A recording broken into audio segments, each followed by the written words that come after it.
Bob Coleman. We're talking Main Street and the small business lenders who help it grow. I've said before, I have a cool gig. I get to talk to a lot of fun, interesting people, get to do a little bit of traveling. Hey, Debra Nesbitt, Live Oak Bank, and I talked about what she does in Puerto Rico at the Rural Business Summit. Debra Nesbitt, Live Oak Bank, San Juan, the Puerto Rican Investment Summit.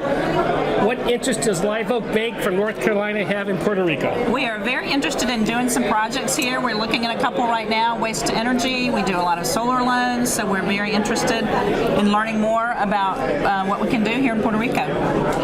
What do you do for Live Oak Bank? I am the USDA coordinator for Live Oak, which means I oversee the packaging for all of the guaranteed loans. Live Oak does REAP loans, B&I loans. We just started doing water and waste guaranteed loans and community facilities. Well, you were the #1 SBA lender last year. You're a huge B&I lender. Yes. Very quickly, tell me about USDA. The Farm Bill is new. Just give us a glimpse. I don't want the whole encyclopedia, right, but give us a glimpse of how the new Farm Bill impacts USDA B&I lending. Well, we're excited that the Farm Bill, about the population limits being raised, especially for community facilities and water and waste, that we'll be able to have more communities involved in that program, up to 50,000 rather than 10 or 20,000. So we think that opens up a lot of communities to be able to help them with water and other essential projects. Debra, thank you for stopping by. Thank you. Last week, I did a webinar on construction SBA financing. Here are the 10 takeaways. So Lance, let's go into, here are takeaways. We're going to talk about equity. I know you want to talk about that. The biggest risk that we have is that we're secured by collateral that has yet to exist. You must use a fund control vendor. We're going to have Joey Bonin on for partner a little bit later on. He's in transit. He's going to talk about what the fund control people do. We need to underwrite. Underwriters need to clearly understand what happens if we run out of money. Because again, you have collateral that doesn't exist. You need to underwrite the construction general contractor. SBA construction loans maturities are 25 years plus time of construction. I didn't know that. Anything over $10,000 has to go through this process. There's additional requirements for $350,000, and then we'll talk about green construction. Brent Trulino, former head at SBA Oakland office, now with New Tech. He was on our Coleman Report live show, and he and I discussed the problem of refinancing interim construction loan debt. Some lenders think they can do a construction loan and then take it out with an SBA loan. Listen to the conversation. And now this is interesting. We got several questions on this, Brent. You were talking about this. Is a number of lenders are doing interim construction financing themselves, i.e. conventionally, then they take it out with an SBA loan. Brent, by definition, can they do that?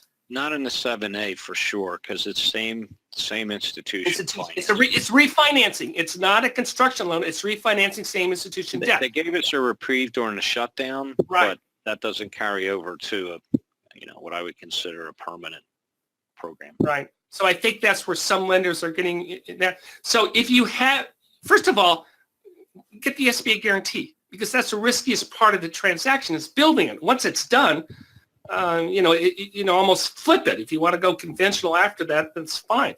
But you cannot do that. And if you have that structure, and a couple of our people on the webinar did, Lance and I were advising them, it's a refinance of same institution debt. That doesn't mean you can't do it, but you need to follow all those refinance rules. And you can't simply flip it.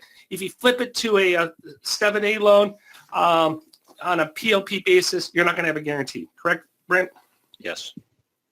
We had a great time at the Coleman SBA BDO Summit in Miami, and we interviewed all of the winners. Mathew Mapes, Bank of Arizona, is one, and listen to what he had to say about the event.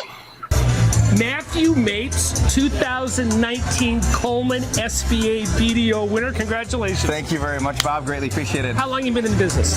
15 years. Wow. Started out as a teller. Overnight success. Yeah, exactly. Yeah. Worked my way up, for sure.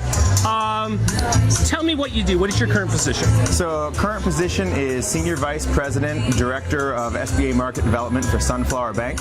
So we are a $4 billion bank, privately owned, headquartered out of Denver, Colorado, located in 5 states. States, and I'm in the process of building a team to kind of take over SBA from the middle of the country. Good for you. What do you think of the event? The event has been absolutely awesome. I like it. Great content, a lot of like-minded people here, getting time to spend with other top leaders in the industry. So highly recommend it. It's been absolutely excellent. One of the cool things we do in this event is we give anybody who shows up, the award winners, whatever, 10 minutes, talk about whatever you want. You volunteered, quote unquote, to lead off today, and I enjoyed your presentation very much. Thank you. Thank you. Yeah, everybody gets a little bit nervous about it, but once you get in the room and start realizing you've got 8 to 10 of the top performers in the entire country here, you want to tap into that knowledge base. So everybody started opening up, and it's been excellent. Mathew, congratulations. Thank you so much, Bob. Finally, good friend Susy Granger came onto the Coleman Report live show. She talked about providing equity for SBA lenders from borrower 401ks. Great way for equity injection and to get entrepreneurs to fulfill their dream of Main Street. Susy, you're a friend. What do you do? I work for an accounting firm down in Houston, Texas. DRDA has been focused on small businesses and their owners for over 40 years. Because of that, besides your typical tax returns and audits and bookkeeping and all that important work, we also provide a large arm of consultative tools aimed at helping the entrepreneur to start, to grow, and to exit successfully. I'm on the front end of that train. I represent the firm under our BORSA plan. A BORSA is our trademark acronym for what the IRS calls a ROBS, or a rollover as business startup. So I'm assisting entrepreneurs. 401k. 401k. 401ks, IRAs, 403bs. There's a lot of qualified funds that can operate. Well, and I set you up with the question so you know it's coming, and that's not a mean question, but why are we taking these elderly people, Brett's age and my age, telling them take your money out of your retirement for your older age and risk it on a small business? How do you justify that? Well, I mean, it seems pretty basic and simple to me. Currently, my typical prospects' retirement funds are being invested in other people's businesses where they have no control. And thankfully, Section 408E of ERISA allows individuals through their 401k to also invest in privately held companies. So this gives that entrepreneur the opportunity to invest in his own business where he has all the control. Well, I probably shouldn't say, I'm going to say it anyway, but do you want your money invested in Tesla or your own small business? But I won't answer that. You don't have to answer that. Hey, you're on the street. I love Brent. You're on the street. We run a lot of stories on small business optimism. What are your clients telling you how they feel about Main Street? And it's a nice time to be working in this industry. I tell you what, optimism is up. I've got folks in every major metropolitan area that are up on the small business, are encouraged. They want to purchase a business. They want to expand their existing business. If they're franchisees, they want to grab up some more territories. Optimism is running very high on Main Street today. Last question.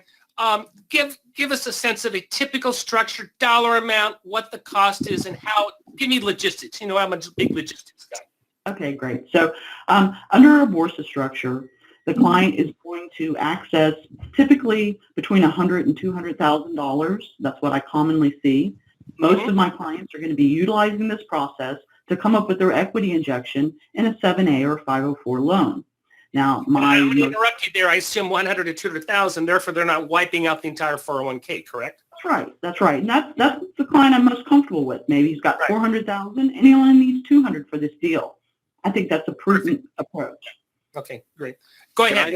Can I say something there, Bob? Of course, Brent. I know Susy may not know this, but I met their firm many years ago in the early 2000s when I was living in Dallas and I was working internationally. They come very highly recommended, and they're when I was working down in the Caribbean, I also had come across them, and they really know what they're doing. So not to give her a plug, but there's more to talk about also than her SBA expertise. So if you see her at Nagel, pull her aside.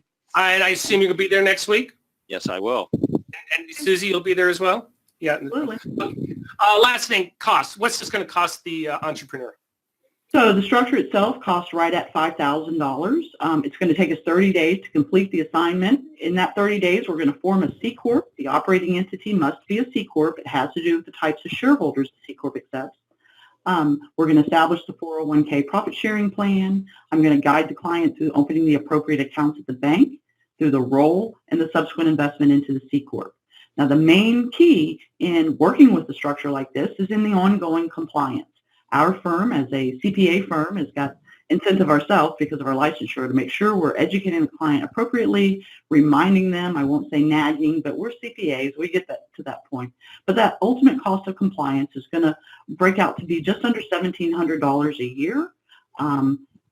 There are other points of compliance that are equally important but don't have a fee associated with them, and we spend a lot of time educating our clients on that compliance component so we can help everybody sleep good at night, make sure we're maintaining compliance. Well, I think it's a great program. It sounds like you're very prudent in that, and it's a great source of equity. And it's easy to document as an SBA lender where it's coming from, and we're helping people achieve their dreams. So good for you, Susy. Hey, thank you for joining us, and we'll be talking to you later. Thanks a lot, Susy. Okay. Thank you for joining us today for the Coleman Report Update and for supporting America's Main Street, one entrepreneur at a time.